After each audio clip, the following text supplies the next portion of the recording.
Nalaman natin ang RMS definition, yung root mean square, at saka ang kanyang mathematical derivation sa nakarang video.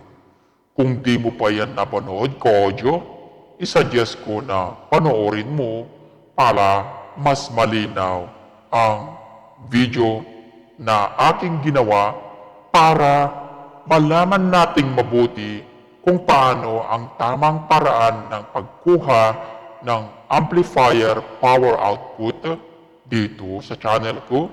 Lagi kong tinatawag na yung power ay average power, pero okay na din yung watt RMS, open and close parenthesis, pwede na yan para wala nang kukontra. Pero bago ang lahat, gusto kong kumustahin ko kayong lahat, mga ka-audio, lahat-lahat, kahit nasaan man kayo. Ang sine wave o sinusoidal wave ay isang klase ng signal representation ng audio, ang music, o kaya voice signal dahil mas madali itong gamitin sa mga testing na gaya ng single tone, kadalasan ay 1 kHz at magiging repeatable at reproducible ang testing. Medyo mahirap ang ganyang varying music, hindi ito repeatable o kaya reproducible. Kaya ka-audio, napagkaisahan nila na gamitin ang sine wave. Pero ang sine wave ay hindi lang audio o music o voice ang nire-represent. Pati na din ang 220 volt 60 Hz AC power natin dito sa Pilipinas. Ganyan din sa USA, yung 110 volt AC nila, ang mga oscillators, mga carrier frequency sa RF o radio frequencies gaya ng cellular signal sa 900 MHz. Tandaan lang natin po, Joe, ang sine wave ay maraming nire-represent. Dagdag kaalaman iyan sa sine wave. Ang pinaka-main topic natin dito ay ang tamang pagkuha ng power output ng audio amplifier dahil iyan ay nakadepende sa distortion o iyong tinatawag na THD o total harmonic distortion. Tingnan natin. Ang example natin sa nakarang video ay 300 watt open and close RMS. Ano ito? Maximum power ng amplifier, pero ano ang pandinig natin? Maganda bang pakinggan ang music? Malinaw pa ba? Hindi ba basag? Hindi ba parang lata na pinikpit?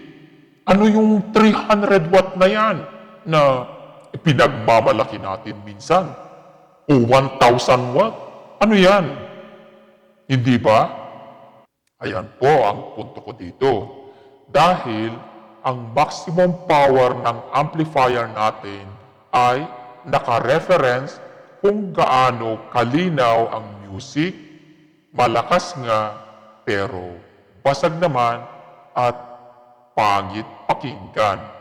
Iyan talaga yung pinaka-main point ko dito, yung punto ko. Bakit kaya natawa ito? Dapat ganito. Uy, mali pa rin. Ayan, dapat. Naku naman, oo. Naku. Yung misis ko talaga, iba yung napindot na sound effects.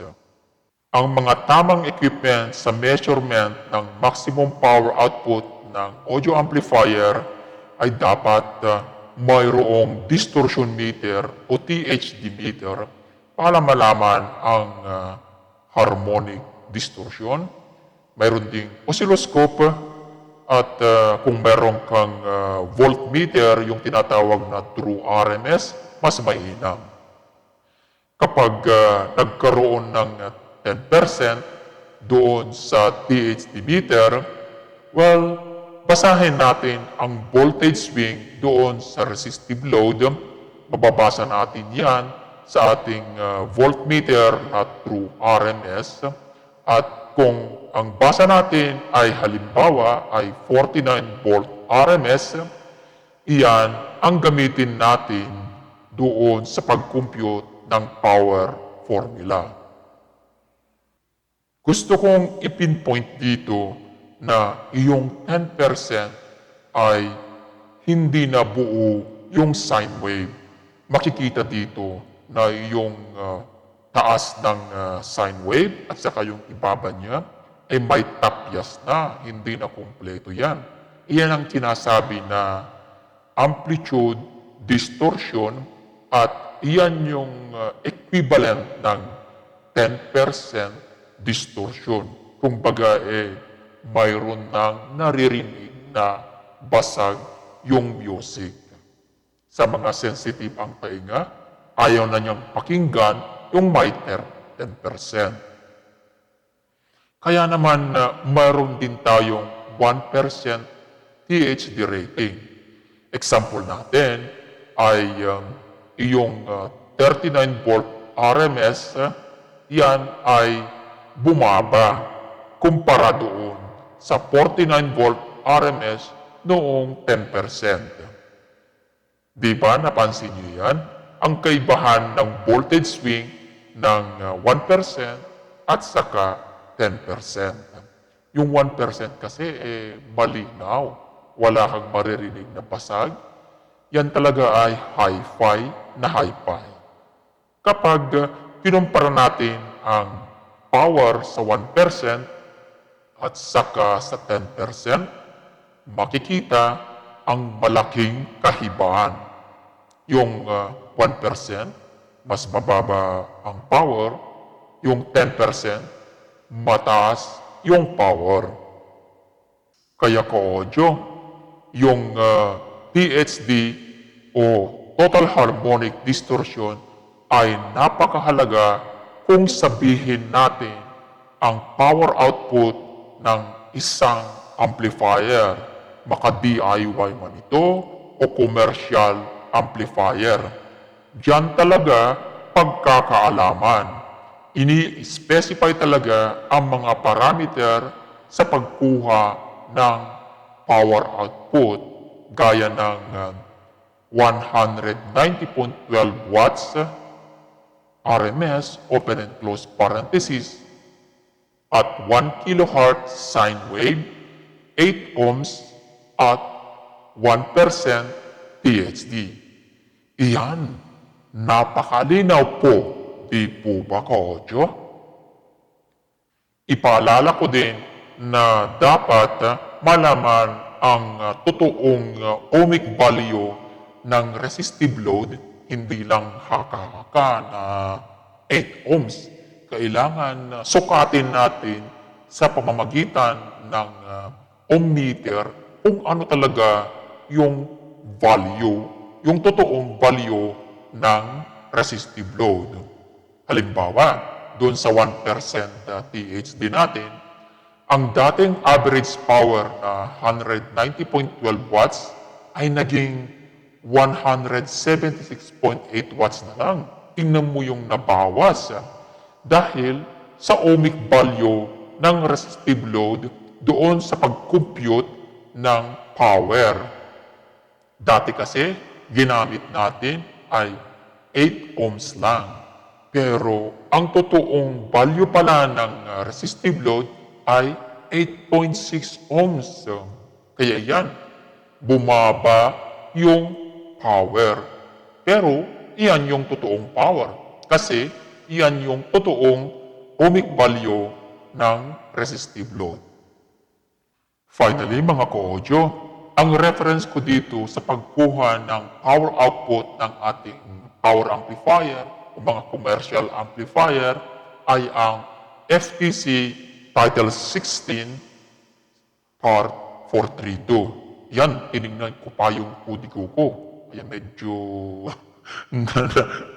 natagalan ako konti. Gusto kong siguraduhin yan dahil yung mga kaparehas kong YouTube reviewer at saka yung mga mahihilig magpayo, hindi man lang nila sinasabi kung ano yung reference nila. Ayan pa. Sige pa. Hindi lang gawa-gawa ito. Anong tinatawa-tawa nyo dyan? Ibig kong sabihin, hindi ko lang gawa-gawa ito. Iyan ay na-research ko sa mga forum ng mga batikang audio at ang reference ng pagkuha ng power output ng amplifier ay ang FTC, Federal Trade Commission, Title 16, Part 432. Yan, tatalakayan natin sa susunod na video yan. Mas maganda kung separate para hindi masyadong matagal o mahaba itong video. Napansin nyo din siguro na wala akong example na gamit ang 4 ohms resistive load. Alam nyo kung bakit? May mga hidden agenda kasi yan eh. Pero huwag kang mag-alala. Tatalakayin din natin iyan sa mga susunod na video at ilalabas natin yung mga hidden agenda ng 4 ohms load. Yan yung mga paborito ng mga mahihilig sa high power audio amplifier.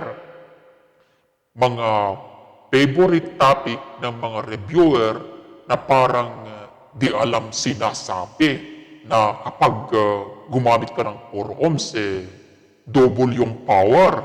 Naku po, gagamit ka ng 4 ohms, dodoblehin daw yung power. Naku po talaga eh. Iyan pa Yan pa. Kaya antabayanan yung mga susunod yung video para ma-discuss natin kung ano yung mga hidden agenda, mga hidden danger kung tayo ay gumagamit ng 4 ohms load in respect naman doon sa capability ng power amplifier at saka capability ng power supply ng amplifier at i-discuss natin iyan ng mabuti. Stay tuned, Ka-Audio. Well, hanggang sa muli, Ka-Audio, ingat tayo and enjoy the world of music.